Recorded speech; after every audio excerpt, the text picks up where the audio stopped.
Hey guys, it's been a little while. This is Brian with Paraflight. I've gotten like literally thousands of messages or calls from you guys about the motor things that I've done in the past. So I just wanted to make another short little video here for you guys. So I have a buddy down in Northern Virginia. He's got an air conception with the old Moster 185 on here. It's a classic. And what was happening is when he was getting ready to take off and he was leaning forward and just kind of readjusting, when he would lean forward, the motor would kind of like bog out or just shut off. So normally that's carburation issue. So the carburation issue is there's usually one of two things. The diaphragms need to be cleaned, or in this case, when you deal with the tubes, so when you're your fuel line, so you can see the connectors there. So what happens is this is the line that goes inside of the actual tank. So make sure you've got plenty of length on it so that the weight is sitting on the bottom of the tank. But these crack, and it cracks typically right here. So when I pulled this off, there were two cracks. There was a little crack in here, which is the pinhole, but it's enough to get air in there that it's going to bog it out. It's going to shut it off. And then there's also a huge crack in the air tube, which is how we blow into it to prime it. I don't know, some of you guys use ball primers now. But back in the day, we blew into the tube to prime we basically pressurized the tank and it pumped fuel to the carburetor. So this is another real big common issue is these are the little ceramic bottom fuel filters. These are really good. You can get them at like True Value. They're usually back in the weed whacker section, and just make sure that you get something that fits their fuel line. So we also had a crack here. And the actual fuel filter itself, you can replace. You can get those for a couple of bucks at True Value. And again, they're back in the weed whacker section. So we're going to replace all the fuel line, and to do that, you just use basically a wire coat hanger to fish it out. Make sure, you got plenty of length on there. And then I'm also going to go back to the carburetor here, and we're going to rebuild the carburetor, and we'll do a video again of me doing that. I'll try to get somebody to hold the camera. So you guys ask all the time about these fuel lines. So you've got the little connecting points or the nipples that go into the motor, and then the fuel line obviously goes over this. So what I do is I use this long pair of needle nose and I stretch the fuel line out on the ends to get it over the top of this, and then spit on it, and then it'll slide right in there. It's pretty easy usually. If the fuel lines are real thin or narrow, what you're going to do is you're going to put the needle nose in there, and you're going to just take maybe a grill lighter and just lightly heat them up a little bit, because that's going to get that over that nipple. And then once I get it over this end, I'm going to put it into the gas tank here, and then I'm going to fish it out I'm going to fish the end out with my coat hanger, or I can use safety wire, and then I'll put the clunk, which is also the filter, on the bottom part of it. Okay guys, so we got the fuel line replaced on the engine, and I got the carburetor off. So here's your carburetor, Walbro. There's your air box, which goes in the carburetor. If you notice, you've got a crack on this, and you got one over here. That's from over torquing the Allen keys. So the cracks actually do allow a little more air into the breather or the silencer, the air box. So you can overheat your engine just a little bit. So if you're running on the lean side and you have monster cracks in there, that gasket's not forming a really complete seal. So you might want to richen it up until you can get the part, which you can get at Aerolite or through Parajet. I'm gonna pull the carburetor apart and just clean it, and then we'll go through like a little tutorial as far as. So we've got the carburetor apart. So this is where your little screen is. That screen in this particular motor was pretty darn filthy. I don't know if you can see that. So that also contributes to the hesitation, but that also is leaning the motor out a little bit, which is not allowing the right amount of fuel to get through. So, and then over here is where you've got your pin or your needle, and then this is your spring. So if you hear at different altitudes and stuff like that, that is what they call your pop-off pressure. So it can change. Normally when it comes from the factory, it's pretty standard. You don't have to worry about it. But if you need to nip it, you can just use a pair of fingernail clippers.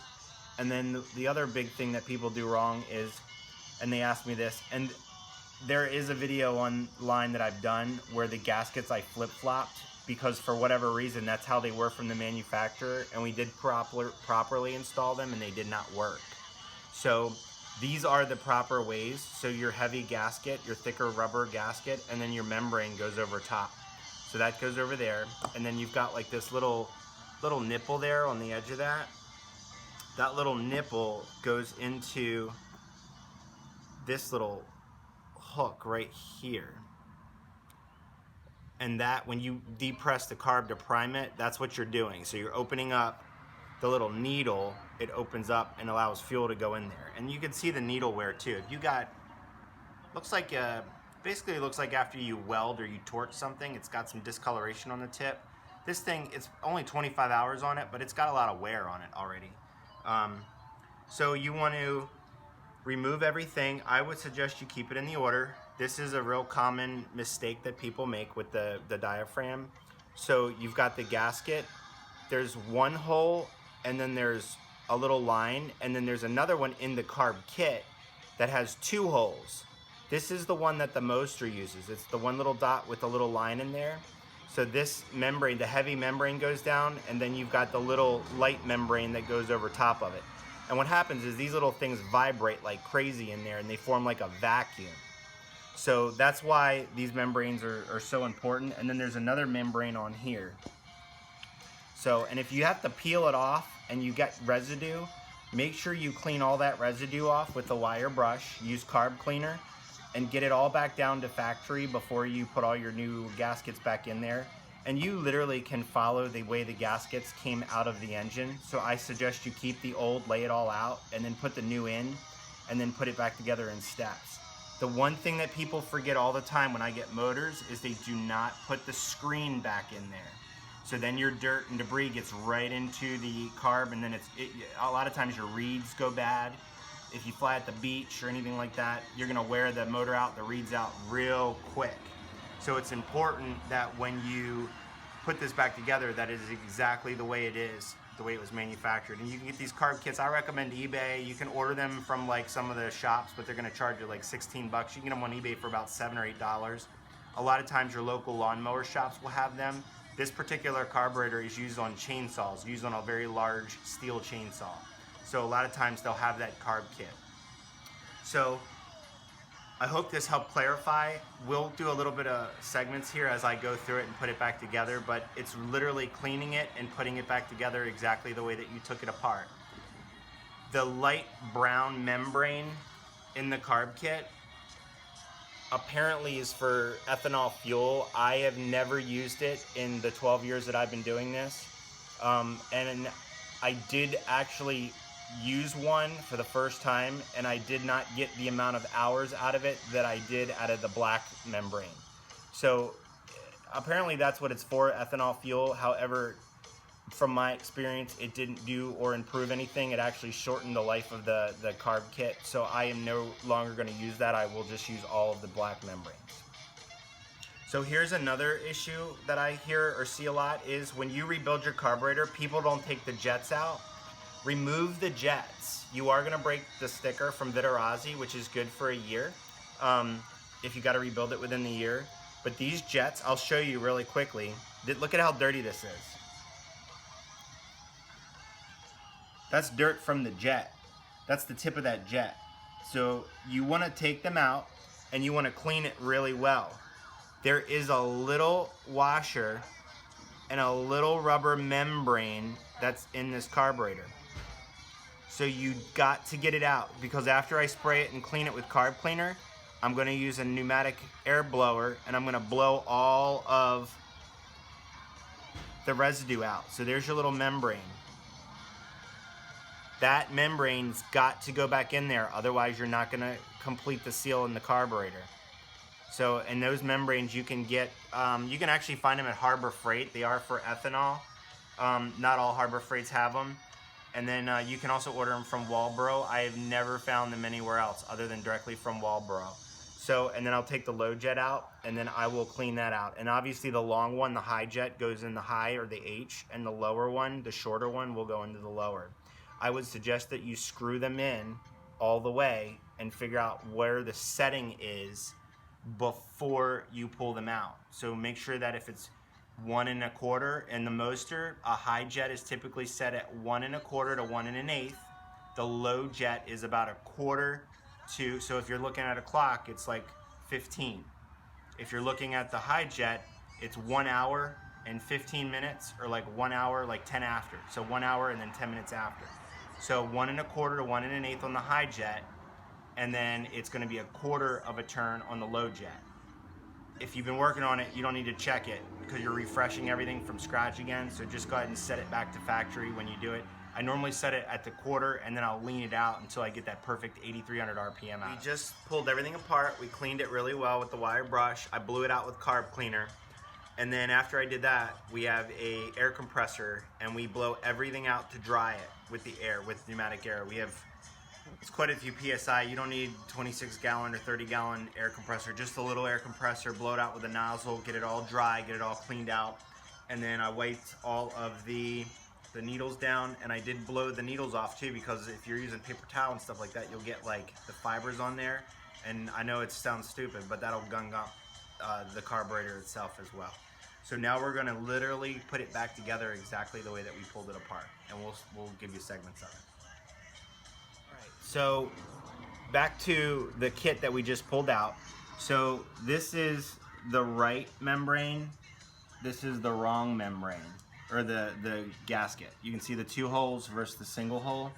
So that we're gonna put aside. That is the ethanol gasket, which I'm not gonna use because, like I said, I don't care for it. So we're gonna use the new needle. That new needle is gonna go back in there.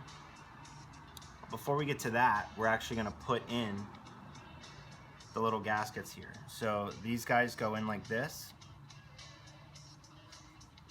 And there's actual, you can actually see how they fall. They gotta line up. So you can see where that little, there's like a little, I don't know what you wanna call it, a horseshoe looking thing. And then you got the actual membrane that goes over this. So that's the first thing. And then we're gonna just go back and use the same parts. There's a little filter in there. You definitely need to blow that out. And we're gonna slide this guy back together. And then the screws for this guy are right here. So they have a little bit of they have very small bevel to them, so they sit flush inside of here. So we're gonna put these guys in.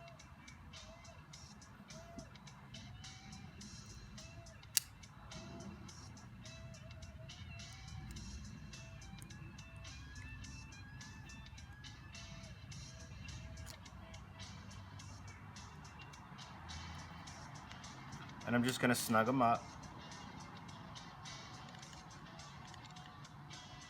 You don't want to over tighten them or strip them. So, but I'm gonna put them pretty snug. Now we're gonna take the new needle and drop the needle in there. So this is where our spring comes in. This is the only thing in the old motor you're gonna use. The spring goes in the middle there. Then you've got your new little, like it's like a swing arm or like a lever. That is what vibrates up and down, which creates the vacuum.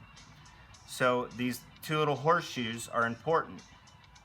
The little horseshoe and the pin. So see that horseshoe? So that horseshoe needs to go underneath that needle that we just put in there. And then there's a little ball on the bottom of that, and I'll show you on the old one. There's a little ball on the bottom of that, and that is what sits in the spring. So now I'm gonna put the needle in, and now I've got 1 little screw. So you gotta hold it together. I hold it with my thumb. I kind of get the screw in there. And sometimes I'll use magnetic tools just because it's a little easier. I'm also not like sitting down, so it's a little more difficult to stand up and do it. And I'm leaning over too for the video.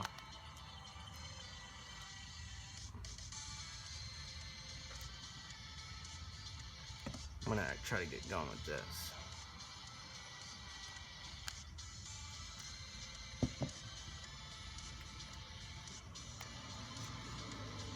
And again, we're not over torquing, we're not trying to break anything. We're just gonna snug it up. I got a little bit of a twist on it and it stops. So I'm just gonna check these again, just to make sure that everything's on there. So that is the little pop off, and that's what vibrates. And it opens and closes that little needle that's in there. So now you've got your membrane. So the first thing that we're gonna do is, this is the old membrane, and it sits on here like this, and there are little nipples on the actual carburetor itself, so it's pretty simple. So first we're gonna put the gasket on. This is the gasket. It literally only goes one way. You can't mess it up. And then that membrane, remember I told you it's got that little nipple on there? That little nipple is gonna sit inside that other horseshoe in the carburetor. And then I simply put my plate back on. And then I'm gonna use the 4 little screws that come with it. So we've got this side done. This is your little decompression. Sometimes you have just a hole there in the back plate, so you use like the tip of a zip tie or something like that. You can decompress it that way to blow into the tube, and that'll prime the motor. If you're blowing like crazy and you can see the tank expand and contract a little bit, that means you've got a closed seal in there, but if you don't decompress that little membrane in there to open up that little needle, it's not gonna allow fuel into the carburetor. So these come with these little spring guide, I don't know what they're called. I think they're custom made. I've made them just with like parts and washers and stuff that I've got around the shop. So now we're on the fuel side, which is, there's where your fuel's coming in. So here is where that little tiny washer, or I'm sorry, little tiny screen goes in there. So you want to make sure that the screen sits in there and it's level. So I get it over there. These little pick tools are really great. You can get them at Home Depot, Lowe's. If you don't want to spend money on this stuff, just go to get them at Harbor Freight. So I use the end of the tool, and I'm going to very carefully and try to evenly push this down. And I'm going to do it, so I'm actually going to start to use the needle tip. So what I'm looking for is I want to see even surface, like the metal of the actual carburetor. I don't know, maybe 2-3 millimeters equal. And then you're doing it by eye, you're not measuring it or anything like that. I want to see equal distance from the very top of the frame of the carburetor to the very top of the little bevel on the screen. So that way I know it's sitting in there nice, and it's not going to get sucked out or anything like that. So now we're going back to our membranes. So this is our membrane. So this one you kind of do backwards because this plate has the nipples on it as opposed to the carburetor. So if you don't remember what you did, it's pretty hard to mess up. So you literally take the old one. So the gasket's going to go on first. So that's how the old one was.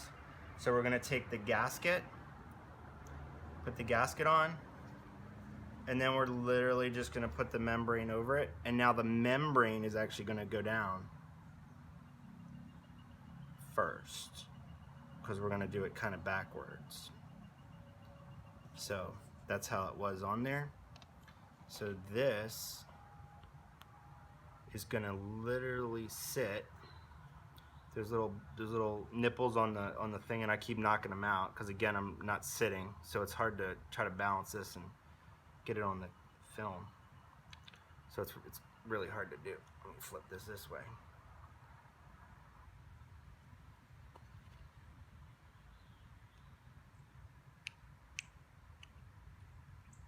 So I want to make sure that it's all on there and it's even, and it is. And then these are our screws.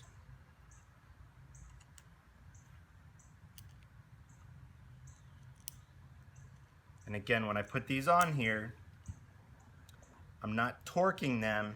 I've seen people shear them off and then they call me, can you help me?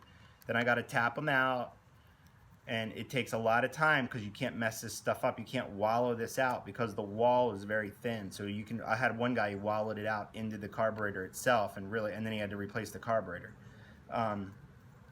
So I'm just going to put them in snug, and then I'm just going to use a flathead, and I'm just going to get them. I'm not going to torque them. I'm just going to snug them up, and I'm doing them opposite, so I can, just like when you do a head on a motor, you want to equally balance the pressure on the plate.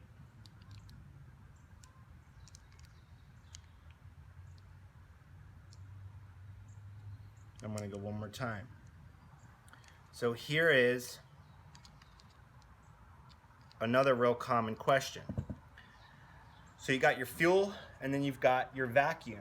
This is your vacuum hose right here. The length of this vacuum hose is pretty particular for every motor. So I would suggest you buy this part new, and a lot of people use fuel line to replace this. I don't recommend you do that. So that is like the vacuum in the bottom of the crankcase. So when that piston's turning and going up and down, there's all these little like compartments in there that are cut out. So I'll show you little holes in the bottom of the jug, and then you got your exhaust ports and stuff like that on the inside of the jug.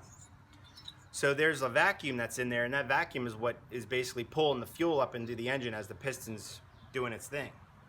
So if that has got cracks in it, you're going to have all kinds of issues. You're going to start to go to power, and as you rev it up, it's going to just stop or shut off. That's normally the result of that. If you put something on there that's too long, if you start nipping it in literally like 2 or 3 millimeter increments, eventually you're going to nip it to the right volume of the air going through there, and man, it'll be a whole new motor. That's a real hard thing to figure out, because everyone replaces everything and it still is not running right. And then they go to this line, and for $6 for a new tube, it's like you have a brand new engine. You also want to check the reed valves. The reed valves are in here. There's these 4 little Allen screws on the Moster. Every engine has them. Those reed valves look like a wedge of cheese, and they've got little carbon fiber pedals on there. At 100 hours, you want to replace those carbon fiber pedals. Sometimes the tips of the carbon fiber pedals will break, and they actually do get down in the motor. So if you do replace the piston, or you do replace like the rings and stuff like that, you really want to clean it out really well. 100 hours or so, there's another comments that I get about the seals and the bearings and stuff like that. Yes, you're going to replace all that stuff based on the manufacturer's spec. Not all these engines, some of these engines, these people do that on their own, and they do kind of a good job, and then we just kind of go back and clean it up. Not every time when we're just doing like rings on a piston or putting gaskets and stuff on there do we go through the entire motor. About every 150 hours, yes, you're going to split the crank, you're going to replace everything in there. Another thing that people don't do is replace the material inside of your silencer. You can go to your local motocross shop and get that material. It's really cheap at the motocross shop as opposed to getting it from Veterazi. You're just gonna cut it, it's fiberglass, and it's hard. There's like a metal tube that runs through that. You're gonna wrap it tightly. You gotta drill the rivets out. You gotta pull everything apart, wrap it tight, and then you gotta get it all back together. But you will notice a power difference as well. Dirt bikes, when they're racing them, they do it like every 3 or 4 hours. We seem to not do it for, every couple, 50 to 100 or so hours. I know people that have been flying these motors for 5 years that have never done it. So you will notice a huge power band difference by replacing that.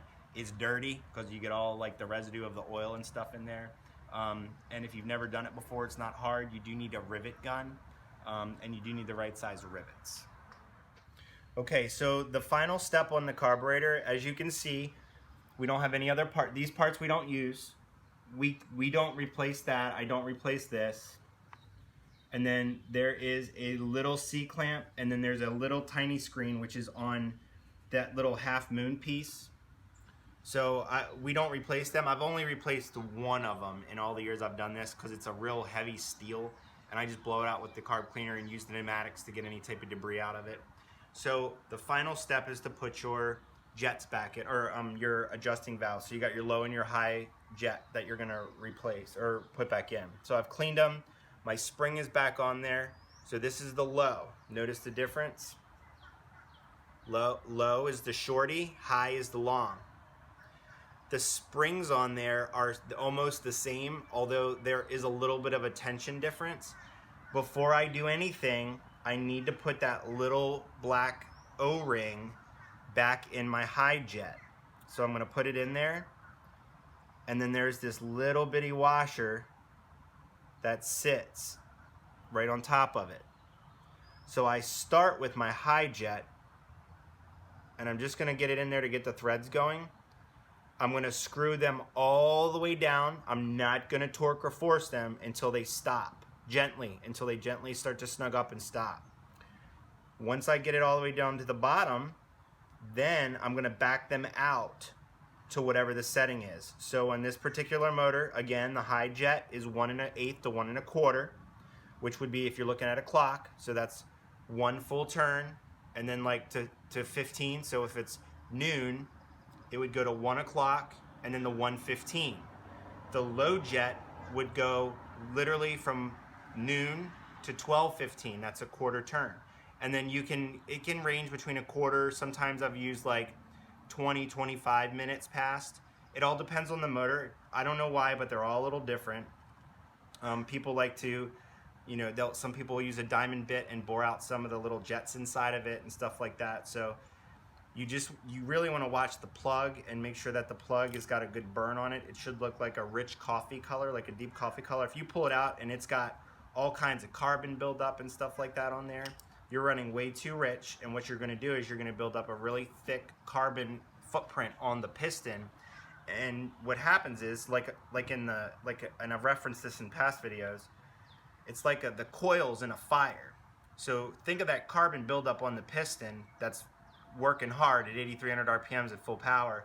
That carbon gets real hot and it traps a lot of heat in there, and the fins, even with the cooling shroud, is not going to be enough to bleed off that heat. So then you're going to put a hole in your piston and you got to rebuild the whole engine again. So I got these down. It completely stopped. So I do this one pretty much by hand, and then I use my little pick tool, which has the hole in it, and okay, it's stopped. So as I'm looking at it, so you got it turned, it's stopped. So I'm looking at the hole. So that's half, that's 1 1/4, and then the low jet, that's closed. So if I'm looking at it, so that's a quarter turn. So that is the factory setting. Once we get it on there, we run the motor. I'll tweak it in a little bit. Your idling should be around 22, 23, even maybe 2400. This does not have a clutch. So what I suggest is the clutch, once the motor's warm and it's idling, you should not have prop momentum spinning with the clutch. This, you don't want that real hard shake. You want to speed the prop up enough with the low jet just until you've eliminated some of that vibration, which also will eliminate all of your exhaust issues. So fuel, we run Sabre AMS oil 50 to 1 in this motor. A lot of times we run it 40 to 1. Sabre seems to be the best stuff. I've used Dominator, I've used the TTS, it all works fine. I've just personally had better luck with the Sabre oil, the AMS oil Sabre. And then I recommend like Shell gasoline with that V-Power, the 93. It seems to work really well in these engines. BP with the aggregate material in it seems to work really well. Do not put anything lower than 93. If you run avgas, which is like low lead 100 or super 100, you can get it at the airport. The engine runs a little cooler, but you do lose your power band if you're into performance stuff. So if you're running aviation fuel, it's going to run well, it's going to run cooler, but you are going to lose a little bit of power. The thing about aviation fuel is it doesn't smell like gasoline, so if you're putting it in a van or something like that, it's a little nicer to not be driving around smelling like you just pulled up to a fuel truck.